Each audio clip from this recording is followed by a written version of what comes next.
Alléluia. Bonjour à tous. Soyez les bienvenus au centre évangélique La Destinée. Nous sommes heureux de vous accueillir encore pour ces cultes et des célébrations, des louanges et d'adoration. Nous sommes dans la joie aussi de ce que Dieu, il est celui qui conduit nos vies, qui dirige nos vies. Alors certains d'entre vous, vous avez entendu cette annonce, les décrets des autorités, en tout cas des gouvernements, d'ouvrir les églises. Voilà, donc nous travaillons là-dessus afin que nous puissions se retrouver dans notre assemblée dans les jours à venir. Voilà, que Dieu vous bénisse, on passe un bon culte dans la présence de Dieu. Et je vous laisse en compagnie de Corinne et tous les musiciens qui sont là pour nous conduire dans ces bons moments de louanges, des célébrations. Après quoi, je vais vous retrouver pour partager la parole de Dieu.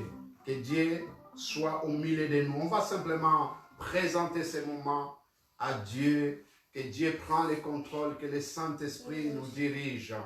Père, tout ce que nous faisons, nous le faisons pour toi. Et Seigneur, c'est toi qui es au centre de toutes choses. Et nous voulons encore te mettre au centre, Jésus. Parce que nous réalisons que sans toi, nous ne pouvons rien. Seigneur, tu es le maître des temps et des circonstances. Et je prie, Seigneur, afin que tu puisses, Seigneur, nous conduire dans ces temps de louange et d'adoration. Seigneur, glorifie ton nom. Manifeste-toi, toi notre Dieu, toi notre Seigneur, toi qui règnes et tu es élevé au-dessus de tous les cieux.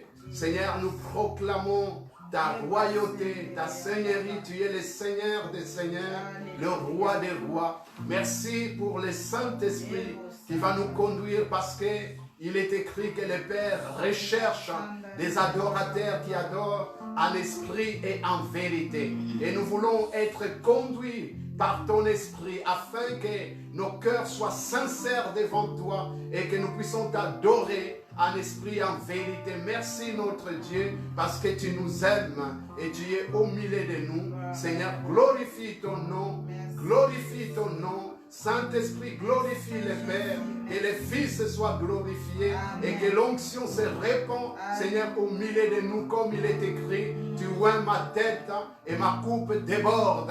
Seigneur, que pour mes frères et sœurs, tu oins, Seigneur, leur tête et la coupe déborde, afin que chacun reçoive une onction particulière et pour entrer dans ces moments d'adoration, de louange et de célébration, mais aussi pour la réception de ta parole. Gloire à ton nom, Jésus. Nous sommes heureux d'être appelés, Seigneur, les enfants de Dieu, dans le nom de Jésus. Amen. Amen. Alléluia. Alléluia. Amen. Gloria. Bonjour à tous, soyez tous les bienvenus. Je souhaite une bonne journée et on va célébrer le Seigneur ensemble. Alléluia, Jesus. Comme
Laisse-le nous diriger. Laisse-te diriger. À la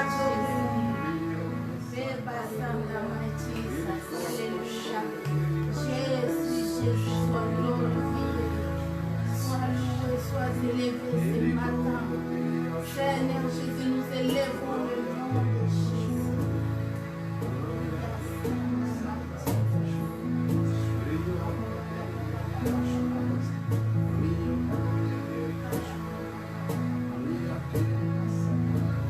Tu es là, présent parmi nous. Je t'adore, je t'adore. Tu es là, agissant parmi nous. Je t'adore, je t'adore. Tu es là, présent parmi nous. Je t'adore, je t'adore. Tu es là, agissant parmi nous. Je t'adore, je t'adore.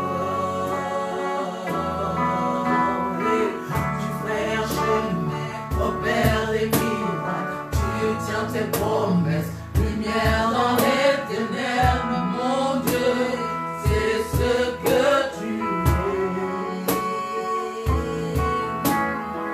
Tu fais un chemin, opère des miracles, tu tiens tes promesses, lumière dans les ténèbres, mon Dieu, c'est ce que tu es. Tu es là, présent parmi nous. Je t'adore, je t'adore. Tu es là,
Seigneur, mon cœur désire plus de toi.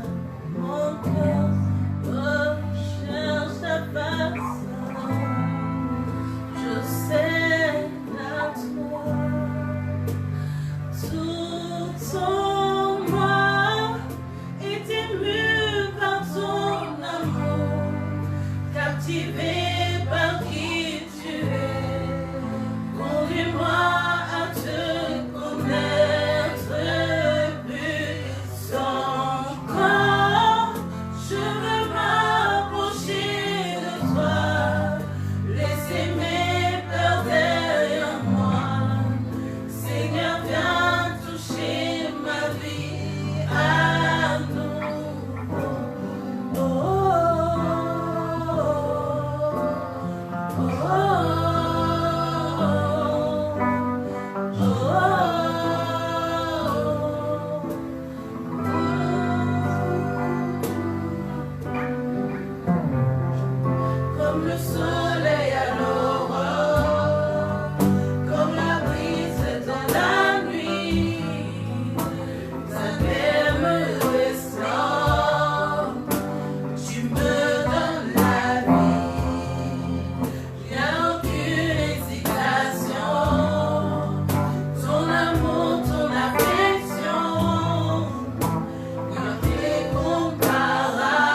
captivé par qui tu es. Conduis-moi à te connaître plus encore. Je veux m'approcher de toi, laisser mes peurs derrière moi. Seigneur, viens toucher ma vie à tout en moi.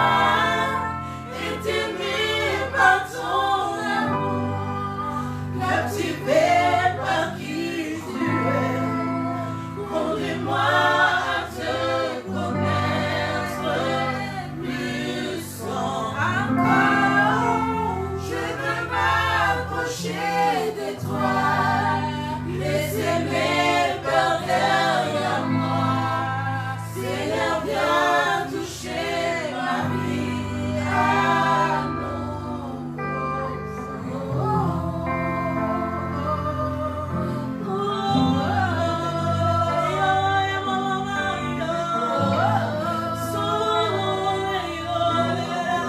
Y a-t-il des voix qui peuvent s'élever pour adorer le roi? Oh, parle-lui ce matin, adore-le, Jésus.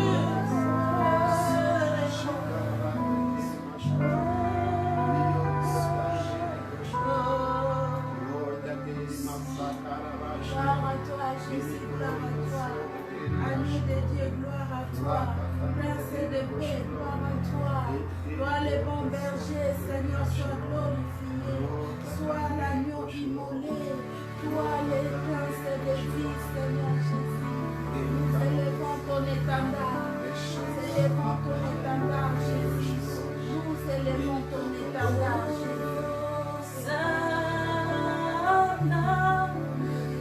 Dans les lieux très hauts, que le roi soit élevé. Hosanna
Seigneur soit élevé.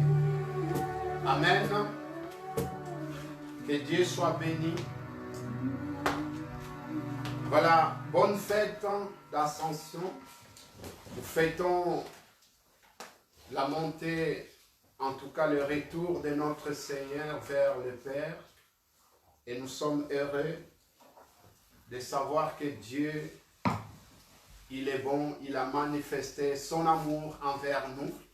En tout cas, bonne fête. Je suis heureux de savoir que le Seigneur est parti nous préparer une place. Amen. Amen. C'est une joie. C'est une grande joie. Savoir que le Maître, il nous aime. Il nous aime tellement qu'il veut partager son demeure avec nous. Amen. Être avec nous pour tous les jours. Et ça, c'est une grande joie. Et nous allons partager la parole de Dieu. C'est toujours une grande responsabilité de partager la parole de Dieu parce que on réalise aussi que c'est être un porte-parole de Dieu et on ne peut pas se permettre de parler des choses humaines si ce n'est que sous l'inspiration du Saint-Esprit. C'est pour cela qu'on prend aussi du temps de travailler, préparer pour que les jours J, on soit prêt pour partager la parole de Dieu. Je vais vous recommander de lire avec moi 3 portions de la parole de Dieu. C'est des longs textes que j'ai pris. Et après quoi, je vais vous annoncer les thèmes que je vais aborder. Première portion de la parole de Dieu, c'est dans 1 Roi, chapitre 21, versets 5 à 11. Qui nous dit, Jézabel, sa femme, donc la femme d'Akab, le roi Akab, vint auprès de lui et lui dit, pourquoi as-tu l'esprit triste et ne manges-tu point? Donc il parle à son mari Akab. Il lui répondit, j'ai parlé à Naboth de Jezreel et je lui ai dit, cède-moi ta vigne pour de l'argent, ou si tu veux, je te donnerai une autre vigne à la place. Mais il a dit, je ne te donnerai pas ma vigne. Alors, Jézabel, sa femme, lui dit, est-ce bien toi maintenant qui exerces la souveraineté sur Israël? Lève-toi, prends de la nourriture et que ton cœur se réjouisse. Moi, je te donnerai la vigne de Naboth des Israël. Et elle écrivit au nom d'Akab des lettres qu'elle scella du sceau d'Akab et qu'elle envoya aux anciens et aux magistrats qui habitaient avec Naboth dans sa ville. Voici ce qu'elle écrivit dans ses lettres. Publiez un jeûne, placez Naboth à la tête du peuple et mettez en face de lui des méchants hommes qui déposeront ainsi contre lui. Tu as maudit Dieu et le roi, puis menez-les dehors, lapider, soulignez bien lapider, et qu'ils meurent. Les gens de la ville de Naboth, les anciens et les magistrats qui habitaient dans la ville agirent comme Jézabel leur avait fait dire, d'après ce qui était écrit dans les lettres qu'elle leur avait envoyées. On va une autre portion de la parole de Dieu dans l'évangile selon Jean, au chapitre 8, versets 3 à 11. Alors les scribes et les pharisiens amenèrent une femme surprise en adultère et les plaça au milieu du peuple. Ils dirent à Jésus, Maître, cette femme a été surprise en flagrant délit d'adultère. Moïse, dans la loi, nous a ordonné de lapider. Soulignez, j'ai lapidé. De lapider de telles femmes. Toi donc, que dis-tu? Il disait cela pour l'éprouver, afin de pouvoir l'accuser. Mais Jésus, s'étant baissé, écrivait avec le doigt sur la terre. Comme il continuait à l'interroger, il se releva et leur dit que celui de vous qui est sans péché jette la pierre contre elle. Et s'étant de nouveau baissé et écrivait sur la terre. Et quand ils entendirent cela, accusés par leur conscience, ils se retirèrent un à un, depuis le plus âgé jusqu'au dernier. Et Jésus resta seul avec la femme qui était là au milieu. Alors, s'étant relevé et ne voyant plus que la femme, Jésus lui dit, « Femme, où sont ceux qui t'accusaient? Personne ne t'a-t-il condamné? » Elle répondit, « Non, Seigneur. » Et Jésus lui dit, « Je ne te condamne pas non plus, va et ne pêche plus. » Amen. On va à la troisième et dernière portion de la parole de Dieu, dans Actes 7, versets 57 à 60. Ils poussèrent alors des grands cris en se bouchant les oreilles, et ils se précipitèrent tous ensemble sur lui, les traînèrent hors de la ville et les lapidèrent. Les témoins déposèrent leurs vêtements aux pieds d'un jeune homme nommé Saül,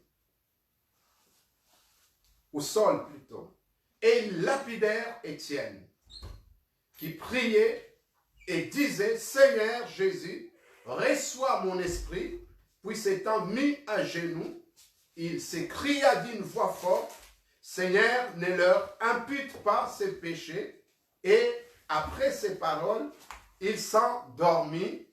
Amen. Amen. Alléluia. Seigneur, bénis cette parole. Bénis-nous tous ensemble. Seigneur, tu bénis mes frères et sœurs, et qu'à travers cette parole, que tu puisses nous parler tous ensemble.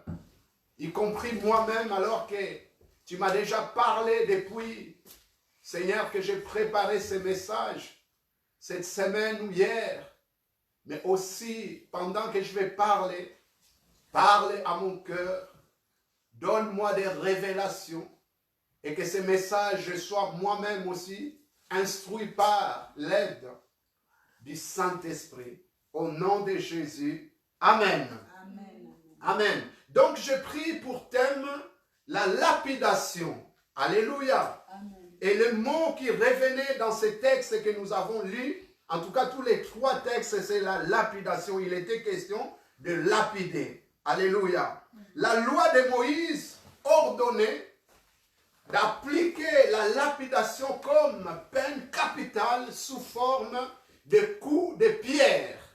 Donc, la personne devait le frapper de pierre pour être lapidé. Les Macédoniens et les Perses infligeaient ces supplices comme une punition aussi. Et l'exécution de celui qui allait être lapidé se faisait hors des murs de la ville. Donc on l'a mené hors de la ville pour être lapidé. Pourquoi? Parce que tout simplement, la personne était considérée comme étant une personne maudite. Donc, elle ne pouvait pas mourir en ville, on devait lui amener dehors, pour que cela soit fait dehors, hors de la ville. Alléluia. Et même quelquefois, dans certains récits de la parole de Dieu, et puis cette personne ne méritait même pas de sépulcre. Donc, on mettait des tas de pierres au-dessus, et comme ça, la personne exterminée, elle disparaît, donc on n'aura pas un lieu ou un sépulcre pour se souvenir de lui. Et les bourreaux enlevaient leurs vêtements qui leur gênaient et les déposaient aux pieds d'une personne qui était censée à les garder. Et donc cet acte s'est passé comme ça.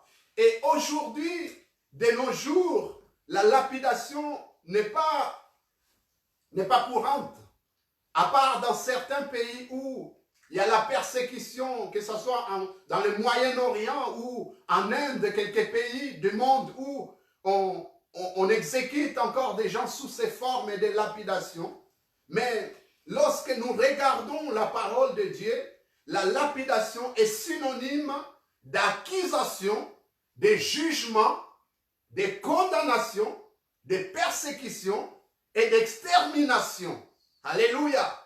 Ça veut dire que pendant que je vais prêcher ces messages, lorsque vous entendez le mot lapider ou lapidation, donc mettez en tête l'accusation. On est en train d'accuser quelqu'un. On est en train de juger quelqu'un. On est en train de condamner quelqu'un. On est en train de persécuter quelqu'un ou une église. Ou on est en train d'exterminer. Ou on veut exterminer quelqu'un. Donc, souvenez de ces mots, accusation, jugement, condamnation, persécution, extermination. Dans la Bible, la seule femme qui a préparé une lapidation, c'est Jézabel. C'est la seule. Donc, la plupart des temps, c'était des hommes qui préparaient ou qui exécutaient. Mais Jézabel va préparer la lapidation d'un homme nommé Naboth. Alors, quand on parle de Jézabel, Apocalypse 2, verset 20, parle de l'esprit de la femme Jézabel.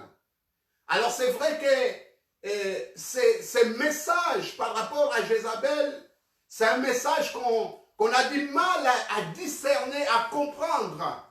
Alors, quand on parle de Jézabel, ou l'esprit de Jézabel, en fait, il ne faut pas simplement voir une personne, homme ou femme, mais il faut voir un esprit méchant qui a pour but d'introduire dans l'Église plusieurs types d'esprits.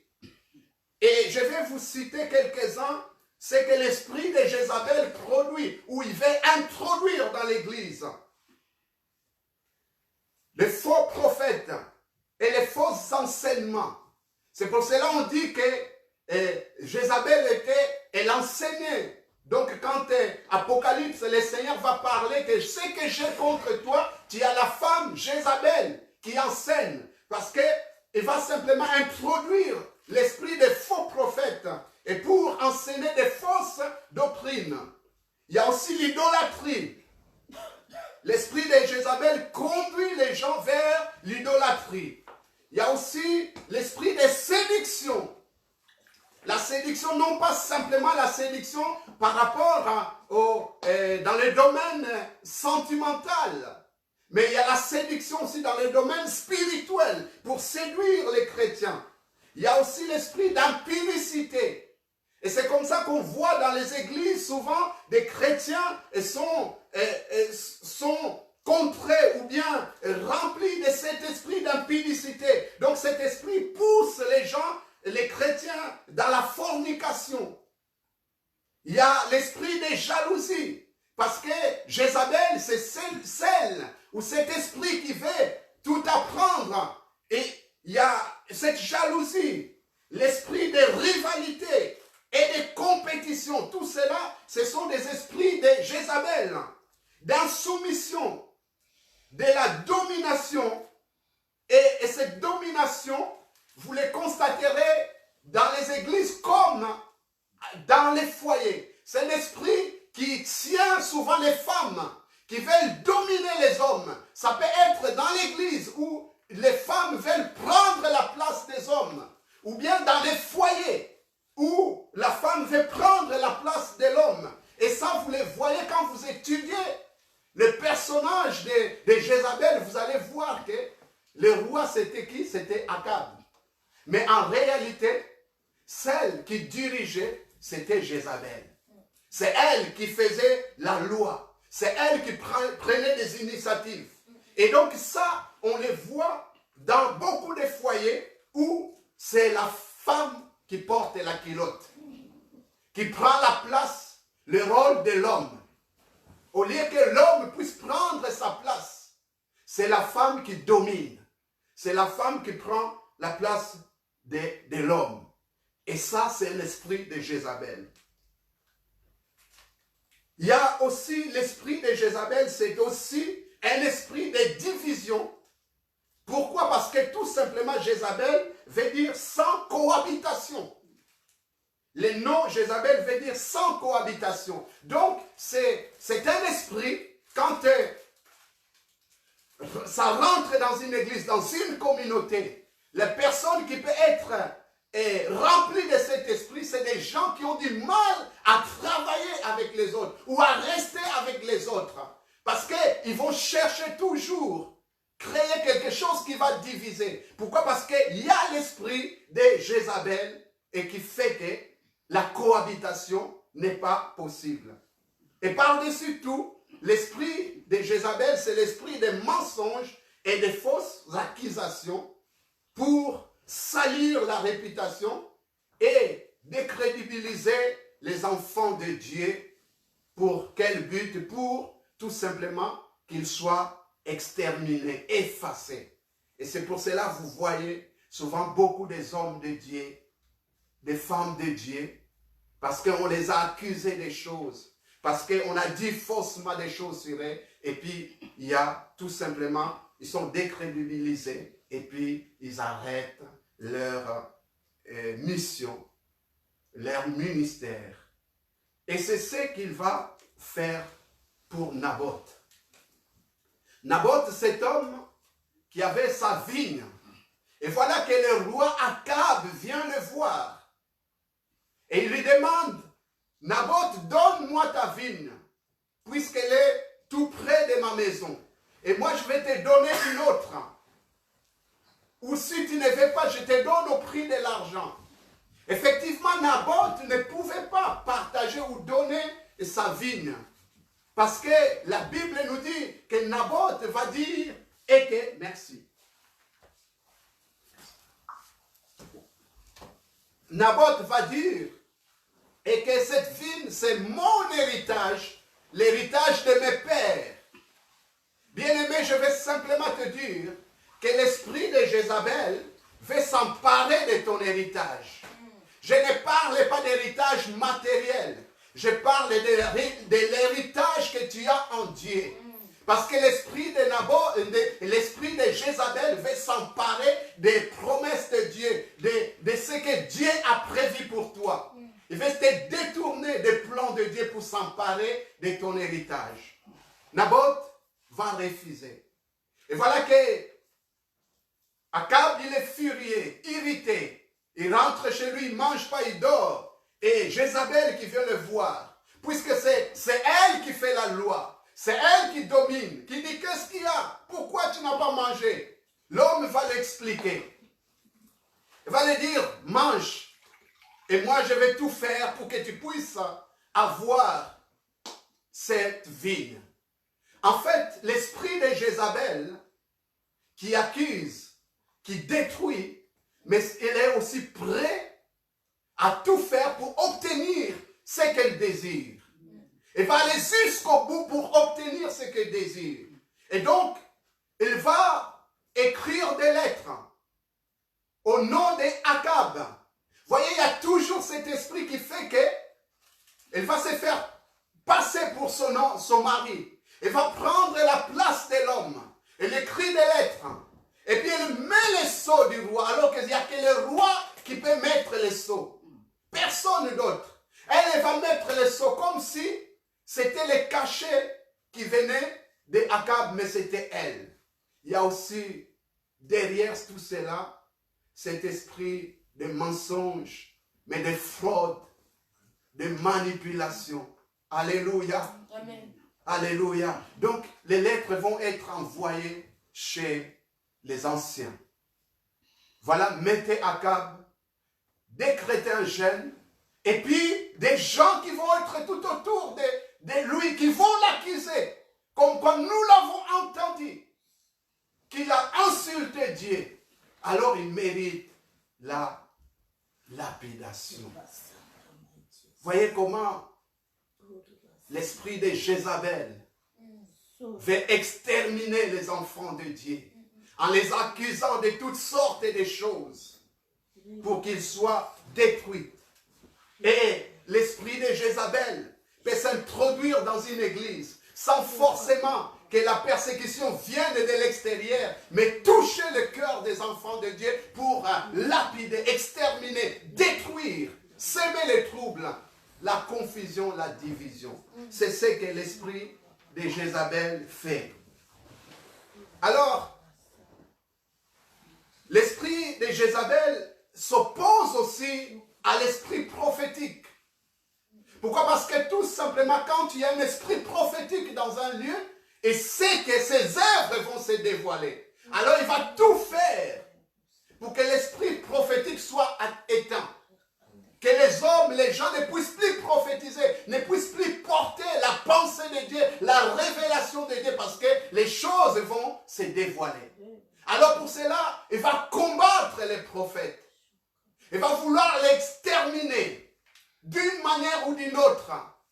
Et c'est comme ça que Jézabel avait exterminé beaucoup de prophètes dans les temps d'Akab et Élie. Et quand il a fini, il va vouloir s'en prendre aussi à Élie, parce qu'il savait qu'Élie, il était rempli de cet esprit prophétique. Alléluia. Il voulait l'exterminer. Et dans nos jours, nous avons besoin de discerner quel type d'esprit qui peut agir au milieu de nous. Ce n'est pas forcément lorsque l'esprit agit dans une église, esprit de Jézabel ou d'autres esprits, et que forcément les gens sont possédés. Non. Parce que l'esprit malin peut influencer quelqu'un sans forcément que cette personne soit possédée. L'influencer pour être à contre-courant par rapport à ce qui peut être vécu au milieu du peuple de Dieu. La persécution, la lapidation. Lapidation, elle est moderne aujourd'hui. Il faut les comprendre, les discerner dans les accusations, la condamnation, les jugements, la persécution, l'extermination. Alors, les 4 attitudes à tenir face à la lapidation. Quand il y a la lapidation, quand il y a toutes ces choses que je viens de citer, quelles sont les attitudes il faut que les enfants de Dieu puissent adopter? Premièrement, première attitude, c'est prendre la fuite. C'est curieux. Un enfant de Dieu qui prend la fuite, mais attends. Face à la lapidation, est-ce qu'il faut prendre la fuite? Oui, c'est vrai que souvent on a beaucoup critiqué le prophète Élie, qui avait pris la fuite face aux menaces de Jézabel. Effectivement, c'est vrai que le côté négatif qu'on peut tirer de ce fait d'Élie, c'était par rapport à ses déprimes. Il va déprimer, il ne sait plus où il est, qui il est, il ne connaît plus son identité, son attachement à Dieu. C'est le miracle que Dieu a produit ça. C'est vrai que c'est le côté négatif de la chose. Mais le côté fuite, et nous pouvons le constater aussi que, à quelques reprises dans la parole de Dieu, Jésus s'est retiré alors qu'on voulait le lapider. Alléluia. Alléluia. La Bible nous dit, c'est retira. Parce que tout simplement, ce n'était pas le moment qu'il soit mis à mort. Il y a des gens qui n'arrivent pas à fuir, prendre la fuite quand il y a la persécution. Ils se disent, je vais rester là. Mais en fait, bien aimé, il faut comprendre que chacun de nous, la Bible nous dit que le nombre de nos jours sont comptés avant même que cela soit. Dieu, il est celui qui nous connaît, la préscience de Dieu, il nous connaît. Avant même que nous soyons dans les ventres de nos mamans, il nous connaissait. Il connaissait le nombre de nos jours. Maintenant, le problème, c'est quoi? Il y a certaines personnes qui sont mortes. Ce n'était pas la volonté de Dieu. Ce n'était pas le temps de Dieu. La persécution est passée par là, on les a mis à mort. Mais si Peut-être Dieu avait, alors que Dieu avait donné une occasion, une opportunité, que la personne puisse s'échapper. Mais la personne dit, moi, j'ai la foi, je vais rester là. Tu vas rester là, tu vas mourir, ce n'était pas ton temps. Autrement dit que tu passes à côté des plans de Dieu parce que Dieu, il allait faire encore peut-être d'autres choses avec toi. Mais puisque tu n'as pas été sage, tu es resté là, sous la persécution, tu es péri. Et puis, bien sûr, tu es sauvé, mais simplement que ton mandat, tu ne l'as pas fini sur la terre. Parce que ce n'était pas le moment où tu devais mourir. Fuir, la persécution n'est pas un acte de lâcheté, pardon. C'est un moyen de sortir du piège de l'ennemi. Parce que ton heure n'est pas encore venue. Tu dois attendre ton heure. Si Dieu te dit, malgré cette persécution, malgré qu'on veut te lapider, reste là, tu restes. Paul, il est avec des frères. Et puis il y a le prophète Agabus qui va prendre le ceinture et va dire, voilà, il va se lier. Il dit, l'homme donc qui appartient à cette ceinture, en allant à Jérusalem, il va être lié, il va être emprisonné. Et Paul, il ne prend pas la fuite, il ne refuse pas, il n'annule pas son voyage. Il va quand même aller, il va dire, mais je vais aller. En fait, pourquoi? Parce que tout simplement, c'était le plan de Dieu. Parce qu'en allant, c'est alors quand on l'a arrêté, c'est alors qu'il est parti, amené jusqu'à Rome. Je passe les détails pour annoncer l'évangile. Voilà, c'était le plan de Dieu qu'il devait être arrêté pour qu'il puisse aller. Mais dans d'autres cas, ce n'est pas encore le moment, ce n'est pas encore l'heure, tu dois prendre fuite. Tu dois prendre la fuite. Joseph, il a pris la fuite. Alléluia. Fuyez l'impudicité. Bien sûr que là, il n'est pas question d'impudicité, il est question de persécution, de lapidation. Mais l'adversaire peut utiliser tous les moyens nécessaires pour t'exterminer. Il peut utiliser aussi l'impudicité pour te détruire. Et c'est que si je les jette l'esprit d'impudicité, je l'envoie dans l'impudicité, il va finir. On ne pourra plus en parler. Il va tomber. Donc la Bible nous dit fuyez. Alléluia. Deuxième attitude à avoir face à la lapidation, c'est tout simplement la prière. Alléluia. La prière. Les textes que nous avons lus des Actes 7, pendant qu'on lapidait Étienne, Étienne il faisait quoi? Il priait. Alléluia. On lui lapidait et il priait. Imaginez quelqu'un qu'on est en train de jeter des pierres. Tu vas mourir, toi. Et le gars, il est là, il prie. Alléluia. Il prie. Bien-aimé, lorsqu'on te jette des pierres, les accusations, les calomnies, prie. Alléluia. Prie. Il priait. Il disait, Seigneur Jésus, reçois mon esprit. Bien sûr, il parlait, puisqu'il voyait la mort.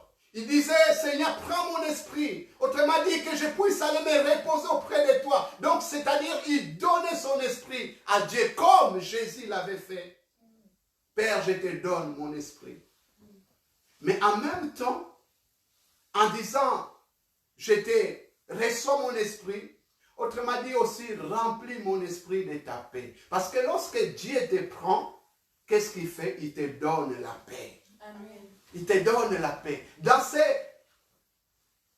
ces lapidations, dans ces moments difficiles qu'il traversait, il avait besoin de la paix de Dieu. Et je prie que maintenant, pendant que je parle, si quelqu'un qui connaît des temps difficiles, tu connais peut-être des persécutions au sein de ta famille, des persécutions peut-être au travail, des persécutions, je ne sais pas, et peut-être dans les pays où tu peux être, que tu reçois la paix de Dieu. Alléluia. Il pria aussi pour le pardon de ses bourreaux. Seigneur, ne leur impute pas ses péchés. Autrement dit, ne leur compte pas ses péchés. Quelqu'un qu'on est en train de faire du mal, mais il prie pour ceux qui lui font du mal. Bénissez ceux qui vous haïssent. Priez pour ceux qui vous maltraitent. Faites-leur du bien. Bénissez-les. Ne maudissez pas, bénissez. Alléluia. C'est ce que les évangiles nous montrent. Et ça, ce n'est pas une religion. C'est Jésus, l'évangile, qui annonce ces choses.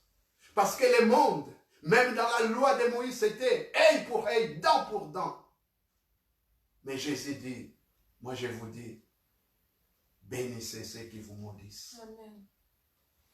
Aimez vos ennemis. Alléluia. Amen. Gloire à ton nom. Donc il priait afin que Dieu puisse leur pardonner. Mais en même temps, pendant qu'il priait pour arriver à demander pardon à Dieu, qu'il pardonne tes ennemis, ça veut dire quoi? Ça veut dire que toi-même aussi tu as reçu la force et la puissance du pardon parce que tu as pu pardonner les autres. Alléluia. Amen. Souvent, c'est difficile dans les moments difficiles. C'est très difficile où tu es persécuté, où on t'accuse de toutes sortes de choses et que tu puisses pardonner. Souvent, les gens disent, oui, mais il faut prendre du temps. Il faut que le cœur soit d'abord guéri. Bien aimé, je dis ça, ce n'est pas l'évangile. Ce n'est pas l'évangile où les gens disent, ça va prendre du temps jusqu'à ce que mon cœur va être guéri. Ce n'est pas l'évangile. Parce que Étienne n'a pas attendu le soir, le lendemain, ou après le lendemain, ou une semaine pour pardonner. Jésus n'a pas attendu de descendre à la croix pour pardonner. Il a pardonné. Si lui, il a pardonné tout de suite, il peut nous donner la force de pardonner. Amen. Cet évangile-là, cette morale-là de dire, ça prend du temps pour pardonner. Parce que les blessures, ça se ferme pas. Bien aimé, le pardon, c'est tout simplement un choix. C'est un choix. Je vais pardonner ou je ne vais pas pardonner. C'est un choix. Alors bien sûr que ça ne se fait pas comme ça parce que le pardon, ce n'est pas quelque chose de naturel. C'est quelque chose de surnaturel. Mais lorsque tu le demandes, tu as ce cœur disposé de dire, malgré tout, je vais pardonner. Dieu te donnera la force de pardonner. Alléluia. D'un bon cœur, on sort des bonnes choses. Des mauvaises choses viennent du mauvais cœur.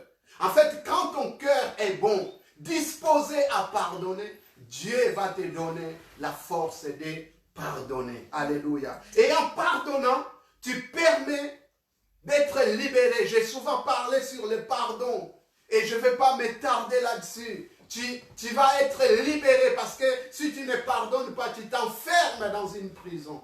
Amen. Mais Dieu va te libérer parce que tu as pardonné. En même temps, quand tu pardonnes tes bourreaux, ceux qui te font du mal, en même temps tu permets à Dieu de leur pardonner aussi. La Bible dit ceci, et que à ceux que vous pardonnerez, il leur sera pardonné. C'est Jésus qui le dit. Lorsque vous pardonnez, alors Dieu entre en action pour aussi pardonner ces gens-là. Et c'est comme ça qu'un jour, on méditait la parole de Dieu. C'était ma fille Corinne qui partageait dans un groupe d'intercession. Elle disait, mais la prière d'Étienne a eu l'efficacité, a eu de l'impact sur la conversion de Saul de Tarse. Parce que Saul de Tarse était là. Et gardait les vêtements des témoins qui lapidaient Étienne. En fait, dans la lapidation, les témoins, ils faisaient quoi? Les témoins, c'était eux qui ont témoigné faussement de la personne, qui ont accusé la personne. C'est eux qui avaient le rôle de jeter les premières pierres. Donc, avant de jeter les premières pierres, qu'est-ce qu'ils faisaient? Comme les vêtements de l'époque étaient longs, étaient compliqués quelquefois, ça gênait pour être à l'aise. Alors, ils enlevaient leurs vêtements pour qu'ils soient à l'aise, plus à l'aise. Et donc, ils pouvaient rester qu'en caleçon. Et s'il y avait la chaleur, donc ils ne pouvaient pas se gêner. Donc, ils mettaient leurs vêtements sur quelqu'un qui était là. Et cette personne aussi cautionnait les choses qui se faisaient. Voyez, on peut ne pas participer à quelque chose, mais on les cautionne. Parce qu'on est à côté. Parce qu'on donne des commentaires. Parce qu'on appuie ce qui est dit. Et donc, on est complice aussi des accusations de toutes sortes de choses. Et donc, on donnait les vêtements et Saul de Tarse était complice.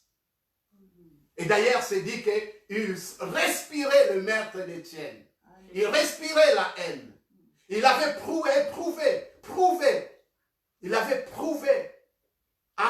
il avait approuvé le meurtre d'Étienne. Et Saul de Tarse, à cause de la prière, je crois, même si la Bible ne le mentionne pas, cette prière a eu son effet et Dieu l'a arrêté sur le chemin de Damas. Amen. En fait, lorsque vous priez pour vos bourreaux, ceux qui vous font du mal, tu permets à Dieu de les toucher, afin qu'ils ne puissent pas continuer à faire du mal. Si à toi, il faut arrêter, mais qu'ils ne puissent plus reproduire ce mal-là chez les autres. Alléluia. Gloire à ton nom. Et la prière.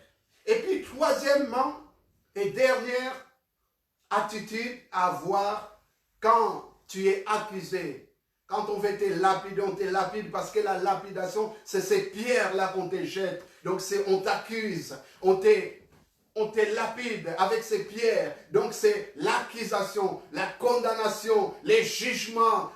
Toi, tu as fait ça, tu as fait ça. Donc, c'est ces pierres-là, c'est sous forme d'accusation. Lorsqu'on t'accuse, troisième attitude, garde le silence. Amen. Alléluia. Garde le silence. Si tu as déjà prié, Dieu a entendu. Maintenant, garde le silence. Garder le silence n'est pas une chose facile. Quand tu fais objet de calomnies, de fausses accusations, et surtout si tes accusateurs sont devant toi, en face de toi, tu es en train de voir pendant qu'ils t'accusent des fausses choses, des propos déformés, et toi tu es là, garde le silence. Oh bien-aimé, je vous dis, ce n'est pas un exercice qui est facile. On est des humains. On est des humains. Mais Jésus, qui est notre modèle, il a gardé le silence face aux accusateurs. Les principaux sacrificateurs, les anciens qui l'accusaient. On lui dit, mais tu n'as pas à te défendre. Jésus ne dit rien et garda silence. Et Dieu peut te donner cette force de garder silence. Alléluia. Garder silence. Alléluia. La femme adultère était coupable. L'évangile de Jean 8 que nous avons lu, elle était coupable. Elle avait commis l'adultère. Donc tout ce qu'on l'accusait, c'était vrai. Par contre, en méditant sur la parole, je me suis dit qu'elle pouvait se défendre devant ses accusateurs. Parce que même lorsque quelqu'un est coupable, il y a toujours un avocat. Les gens se défendent toujours. Ils vont toujours trouver un élément pour contredire l'accusation. J'aime beaucoup les séries, ce n'est pas surtout les séries, mais les documentaires ou des missions, des enquêtes policières. Et ils vont toujours trouver un élément pour détourner ou face aux accusateurs. Et l'élément principal dans cette affaire de la femme d'adultère, elle pouvait aussi tout simplement leur dire que votre accusation n'est pas quittable. Pourquoi? Parce que tout simplement, l'homme n'était pas là. Parce que l'adultère ne se commet pas toute seule. Elle n'a pas commis l'adultère toute seule. Et puisqu'ils appliquaient la loi de Moïse, il faut dire à Jésus, dans la loi de Moïse, il est écrit et qu'une telle femme qui a commis l'adultère doit être lapidée. La loi, il faut la chercher. Alléluia. Alors je vais vous lire dans le livre que j'aime beaucoup, que vous aimez, Lévitique. C'est mon livre préféré. Que ça soit ainsi pour vous aussi. Dans Lévitique, c'est la loi de Moïse. C'est là où on trouve la loi de Moïse. Lévitique 20, verset 10, il nous est dit, si un homme commet un adultère avec une femme mariée, s'il commet un adultère avec la femme de son prochain, l'homme et la femme adultères seront punis de quoi? De mort. L'homme et la femme. Maintenant, l'homme, il est où? On amène la femme seule. L'homme n'est pas là. Donc la justice n'était pas équitable. N'était pas équitable et pouvait aussi parler. Et pouvait dire, mais non, je ne suis pas d'accord, parce que ce que vous faites, ce n'est pas la loi. Mais elle a gardé silence. Alléluia, elle a gardé silence. Même si elle était condamnable, même si Jésus n'approuvait pas. Et d'ailleurs, moi qui vous prêche, je n'approuve pas ce qu'elle a fait. Mais par contre, je ne la jette pas la pierre. Amen. Garder le silence est une attitude d'humilité pour obtenir la miséricorde et la grâce de Jésus. Alléluia. Tu ne peux pas obtenir la justice lorsque toi-même tu veux te justifier. Non. Même dans les tribunaux humains, si toi-même tu veux te justifier, ça va poser un problème. Parce qu'il y a un juge et tu dois avoir un avocat qui va te défendre. Et donc, la miséricorde et la grâce de Jésus, on l'obtient lorsqu'on garde le silence. Et en gardant le silence, Jésus va parler. Il va dire que celui qui n'a pas commis le péché qui jette la première pierre. Tu m'as dit lapide. Continue à accuser, continue à condamner, continue à juger. Personne.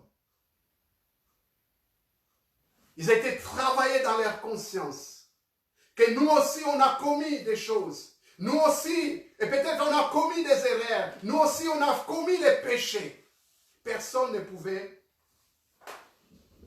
poursuivre son acte. Et alors, ils se sont tous dispersés. Et Jésus relève la tête. Alors les gens, ils ont toujours cherché à comprendre qu'est-ce que Jésus écrivait. Vous savez, il y a certaines choses, tu cherches à comprendre, ou certains ils vont fabriquer. Oh, Jésus écrivait ceci. Jésus, on ne sait pas qu'est-ce qu'il écrivait. Mon ami, si Dieu ne t'a pas révélé, ne commence pas à dire n'importe quoi, excuse-moi. On ne sait pas ce que Jésus écrivait par terre.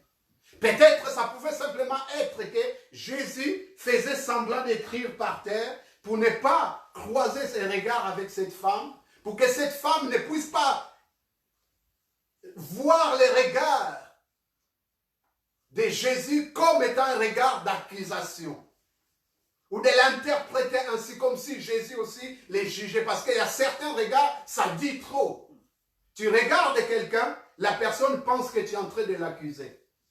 La personne pense que tu es en train de, tout simplement, de penser des choses sur elle. Alors que toi, tu ne penses même pas cela. Tu l'as regardé simplement parce qu'elle dit, ah, mon frère, ma soeur, ah là là, qu'est-ce qu'il est élégant, qu'est-ce qu'il est beau, et tout. Ou bien, ah, je suis content de les voir et tu les fixes les regards. Et la personne pense que tu es en train de les juger. Peut-être, Jésus ne voulait pas que son regard croise cette femme. Et quand il va soulever sa tête, il va lui poser cette question, où sont ceux qui t'accusaient? Où sont ceux qui t'accusaient? Je vais simplement dire à quelqu'un, Dieu va disperser tes accusateurs. Amen. Alléluia. Amen. Dieu va disperser tes accusateurs. Cette scène, j'ai une sœur qui avait témoigné un jour dans l'église. Cette personne, elle était persécutée par rapport à sa foi chrétienne. On l'a arrêtée dans sa famille, on l'a mis dans une coffre, on l'a menée quelque part sans savoir où. Et voilà qu'on les sort et voit des personnes qui sont là. Sa famille, ses parents, ils sont là et d'autres personnes, on l'accuse. Tu dois abandonner le nom de Jésus, sinon aujourd'hui on va te tuer. Et puis, cette sœur regarde et dit, mais qu'est-ce que j'ai fait de mal? Parce que je crois simplement à Jésus. Alors, si vous jugez que c'est un crime, eh bien, tuez-moi. Je suis prête de mourir pour Jésus. Et puis les gens, ils étaient là, ils regardaient. Et puis, il y en a un qui a pris la parole, dit, moi je ne vois pas quelque chose de mal que cette femme a commis qui mérite la mort. Moi je m'en vais. Il s'en va. Il y en a un autre qui s'en va. Il y en a un autre qui s'en va. Et puis, il se retrouve avec ses parents. Et les parents aussi s'en vont. Il se retrouve qu'avec son mari. Et puis ils sont rentrés à la maison. Dieu va disperser tes accusateurs. Amen. Alléluia. Amen. Alléluia. Gloire à Dieu. Et il dit, personne ne t'a-t-il condamné? Elle a répondu, non Seigneur. Qui es-tu, Jésus dira, pour condamner? Qui es-tu pour juger? S'il tombe, je les relèverai. Ils sont mes serviteurs, mes servantes. Dieu prend soin de ses enfants. Amen. Tu ne peux pas te mettre à la place des juges. Lui seul jugera. Amen. Alléluia. Amen. Jézabel avait envoyé des lettres d'accusation.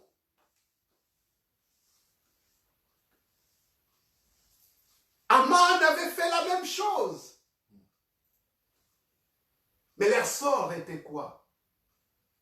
Jézabel a mal fini.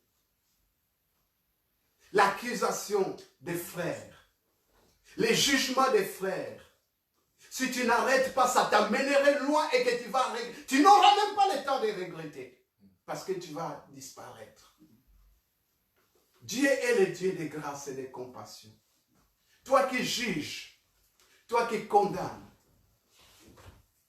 réponds-toi. Jésus revient bientôt. Amen. Alléluia. Et toi qui es accusé, condamné, jugé, persécuté, reçois la force par cette parole que tu sois encouragé. Jésus va dire, je ne te condamne pas non plus. Va et ne pêche plus. Amen. Quelle grâce, alléluia. Moi non plus, je ne te condamne pas. Je ne cautionne pas ce que tu as fait. Mais je suis venu avec la grâce, bien-aimé. Dieu, le Dieu que nous prêchons, Jésus, est venu avec la grâce. La loi est venue avec Moïse. La loi de Moïse, cette femme devait périr. La loi de Moïse, tu dois être décapité. L'œil pour l'œil, dent pour dent. Tu dois être exterminé. Mais Jésus dit, moi, je viens avec la grâce. Alléluia. Tu ne mérites pas d'être acquitté. Mais moi, je t'accorde cette grâce. Je ne te condamne pas moi non plus. Va et ne pêche plus. Cette grâce n'est pas simplement une faveur divine, mais elle est aussi la capacité. J'aime le dire, la grâce ici, elle n'est pas simplement une faveur divine, mais aussi la capacité. La capacité de quoi? De ne plus recommencer, de ne plus pécher. Alléluia. Il y a des gens qui disent, mais moi, je n'arrive pas. L'impudicité, ça continue. Et d'autres vont dire, mais si je rentre dans un magasin, je ne vole pas, je ne suis pas bien, c'est comme si mes mains ça brûle. Dès que je touche quelque chose pour le prendre et mettre dans ma poche, alors là, je suis plus calme. Bien-aimé, tu n'es pas appelé à être un condamné à pécher. Mais tu es appelé à entrer dans la grâce de Dieu. Amen. Amen. La grâce, qui est une faveur, mais aussi une capacité de ne plus pécher. Jésus dit et que il a été tenté en tout. Il n'a pas succombé. Il accorde tout simplement les secours opportuns à ceux qui s'approchent de lui. Si tu t'approches de lui, Dieu va te délivrer de toutes ces mauvaises choses que tu n'arrives pas à abandonner. Pour terminer, garder le silence est aussi une façon de laisser la place à Dieu de te défendre contre tes ennemis. Alléluia. Parce que lorsque tu as gardé silence, tu as prié, tu as gardé silence, maintenant tu dis, Seigneur, tu vois moi, tout ce que j'ai subi, la persécution que j'ai subie, alors moi je n'en peux plus. Je n'ai pas la force pour combattre contre mes ennemis. Vous savez, mes amis, il ne faut pas se tromper, le diable, il est puissant. Il ne faut pas se dire, moi, toi, tu vas combattre le diable. Le diable, il est puissant. Mais par contre, notre Dieu, il est tout puissant. Amen. Alléluia. Il est tout puissant. Et lorsque tu baisses les bras, tu dis, Seigneur, je garde le silence. Et là, tu donnes cette ouverture. Tu laisses la place à Dieu d'entrer dans ce combat.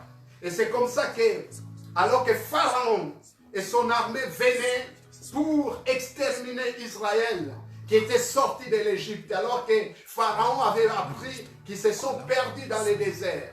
Et voilà que Pharaon va s'approcher avec son armée. Et les peuples, ils sont agités, ils sont effrayés. Ils commencent à dire à Moïse, mais pourquoi tu ne nous as pas laissés dans l'Égypte? Nous aurons pu mourir là-bas. Nous aimerions bien servir Pharaon. Tu nous as menés ici. Mais Moïse va leur parler. Va leur parler. Et il va dire, Exode 14 et 14, l'Éternel combattra pour vous et vous gardez le silence. Amen. Alléluia. Je vais dire à quelqu'un, garde le silence. Parce que ce combat, ce n'est pas ton combat, c'est le combat de Dieu. C'est lui qui va combattre pour toi. C'est lui qui va entrer en combat. Alléluia. Il va dire, ces Égyptiens que vous voyez, vous ne les verrez plus jamais. Amen. Alléluia. Et je veux simplement dire, si vous lisez ce texte de Actes 14, vous commencez verset 13, Moïse ne reçoit pas la parole de Dieu, il va recevoir la parole de Dieu après. Mais Moïse, il met sa foi en disant, ces Égyptiens que vous voyez, vous ne les verrez plus jamais. Restez en place. Amen. Alléluia. Amen. Et l'Éternel combattra pour vous et vous gardez le silence. Notre roi que nous prêchons, Jésus est le lion de la tribu de Juda. Il a triomphé. Là où ils ont fait le complot pour te lapider, pour t'exterminer et pour qu'on puisse finir avec toi, Jésus, il est celui qui s'élève. Alléluia. Il est celui qui entre en combat. Il est celui qui va combattre et pour tout simplement arrêter ces persécutions. Lorsque Saul de Tarse persécutait l'Église, les prières du peuple persécuté, l'Église du Seigneur est montée. Et Dieu a arrêté Saul de Tarse sur les chemins de Damas. Saul, Saul, pourquoi me persécutes-tu? Qui es-tu, Seigneur? C'est moi, Jésus, que tu persécutes. Dieu ne laisse jamais son peuple être persécuté. Dieu ne laisse jamais son peuple être lapidé. Même lorsqu'il permettrait, peut-être c'était sa volonté, peut-être que c'était le temps, peut-être qu'il devait passer par là. Mais Dieu, il est celui qui se lève toujours.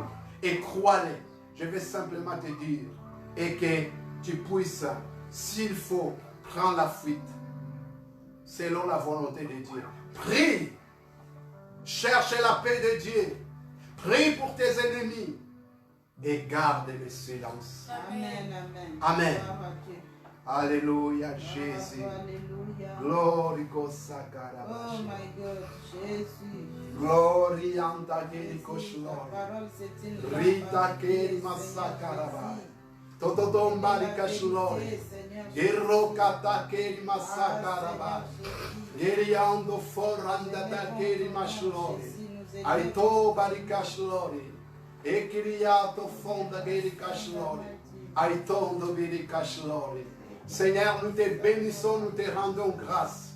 Parce que nous avons un Dieu tout-puissant, grand et glorieux. Seigneur, toi qui es celui qui a préparé la destinée de ton peuple.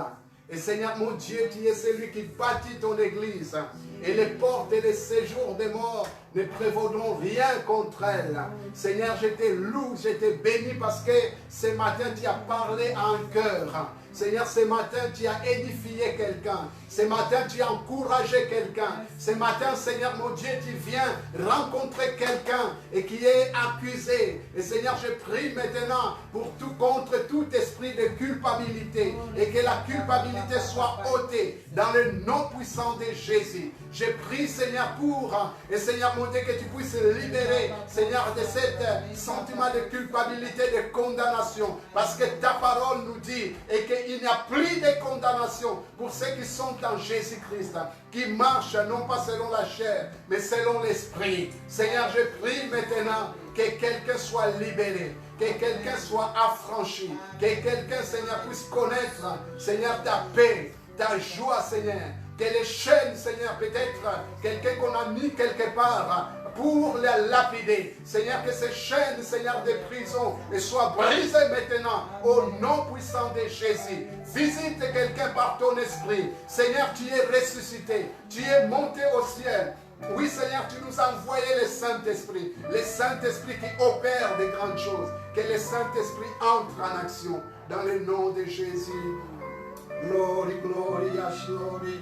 Brakatangeri Yoshilori, Rita Keri Masakarabai, and Jesus Kobelia. Là où tu es, tu peux prier. Pendant qu'on va chanter ces chants, tu peux tout simplement entrer dans ces temps d'intercession, ces temps de supplication, ces temps où tu peux dire, Seigneur, accorde-moi la stratégie qu'il faut, parce que dans chacun des combats, il y a la stratégie. Parce que garder le silence, c'est aussi une stratégie. C'est une stratégie que Dieu donne dans les combats. Oh, Dieu pouvait envoyer des anges et pour défendre Moïse et le peuple.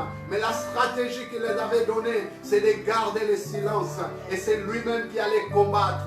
Alléluia, alléluia. Ishiko rokatange shlori, rokatake masakaraba, iriondo fobegeria, eshoko rokatange shlori, rokatake masakaraba, godobaringa shlori, ritoringa shlori. Alléluia. Oh, merci pour la croix, Seigneur. Merci pour qui supportant tous mes péchés, tu es venu m'étonner par ta grâce. Merci pour l'amour, Seigneur.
nous sommes reconnaissants, Papa, de ta parole qui nous a été donnée ce matin.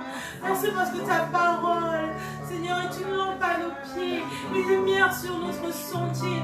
Merci parce que ta parole nous enseigne, elle nous nourrit, elle nous fortifie. Et Papa, ce matin, nous voulons, Seigneur, apprendre, Seigneur, encore de ta parole. Seigneur Jésus, nous voulons sortir, Seigneur, dans nos assemblées, dans notre peuple de l'esprit de Jézabel. Nous voulons sortir de la domination de l'esprit de Jézabel. Nous voulons apprendre à pardonner. Nous voulons libérer nos cœurs. Nous voulons aussi, Seigneur, avoir la victoire lorsque nous sommes accusés, lorsque nous sommes rabaissés. Merci, Papa, pour toutes ces paroles qui nous ont tout courage, qui nous fortifient, qui nous font du bien. Que ton nom soit béni, ô Éternel. Sois exalté. Alléluia. Merci. Alléluia. Merci. Alléluia. Que Dieu vous bénisse dans ces temps que nous passons ensemble. Merci de ce que vous suivez et aussi de ce que vous écoutez. Nous écoutons la parole de Dieu. Que cette parole puisse faire son effet dans nos cœurs, nous transformer, nous rendre meilleurs. Alléluia. Amen. Pour la gloire de notre Dieu. Alléluia. Alors, je vais simplement vous rappeler nos programmes. Donc, mardi, on se retrouve encore, toujours en direct pour la prière. Et puis, mercredi, la prière en ligne. Et vendredi, je vous informerai ce que nous pouvons faire. Nous allons voir, je vous informerai. Et puis, dimanche, voilà, je l'avais envoyé comme un message sur le groupe WhatsApp. Et selon comment nous allons travailler, voir avec mes frères et sœurs, mes collaborateurs, peut-être dimanche nous pourrons retourner dans la salle. Et c'est là, on va vous les confirmer très bientôt. Que Dieu vous bénisse, passez un bon dimanche d'ascension. Et que vraiment dans notre cœur, de célébrer notre Dieu qui est parti et qui reviendra. La Bible nous dit, tel qu'il est parti, tel qu'il reviendra. Que Dieu vous bénisse, que la paix de Dieu, qui surpasse toute intelligence, garde vos cœurs en lui. Amen. Amen. Voilà, donc on va terminer par un dernier chant. Et bon appétit à vous tous.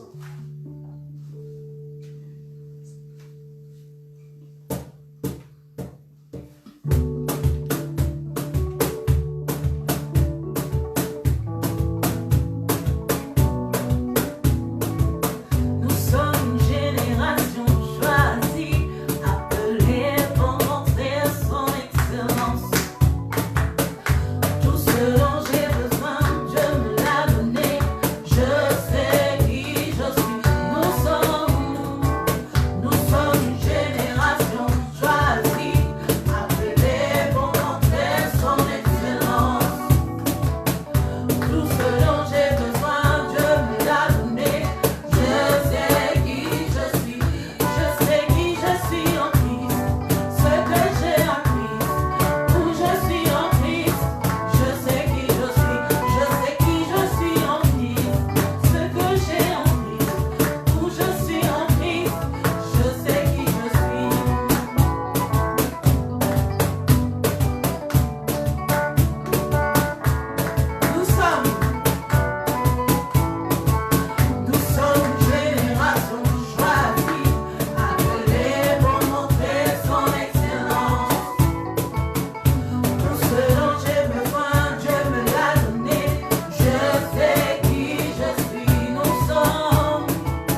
à tous, soyez bénis dans le nom de Jésus. Partagez encore toutes les publications. Que Dieu vous bénisse et bonne semaine.